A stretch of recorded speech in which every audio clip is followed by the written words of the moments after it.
ایک شخص حضرت علی رضی تعالیٰ عنہ کے پاس آیا اور کہنے لگا، اے حضرت علی رضی تعالیٰ عنہ، دوست اور بھائی میں کیا فرق ہے؟ آپ رضی تعالیٰ عنہ نے فرمایا، بھائی سونا ہے اور دوست ہیرا ہے۔ اس نے کہا کہ آپ رضی تعالیٰ عنہ نے دوست کو بھائی پر ترجیح کیوں دی؟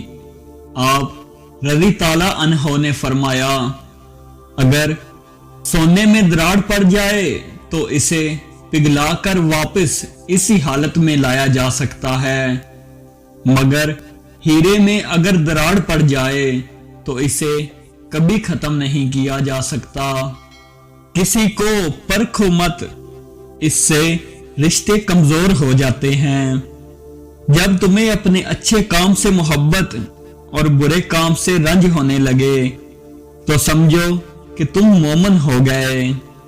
دو طرح سے چیزیں دیکھنے میں چھوٹی نظر آتی ہیں، ایک دور سے اور دوسرا غرور سے۔ لوگوں کے دلوں میں اپنا مقام اس طرح بنا لو کہ مر جاؤ تو تمہارے لیے دعا کریں، زندہ ہو تو تم سے ملنے کو ترسا کریں۔ غریب کی مدد کرو، اس کا دل نہ دکھاؤ اور اس کا احساس کرو، کیونکہ غریب ہونے میں وقت نہیں لگتا۔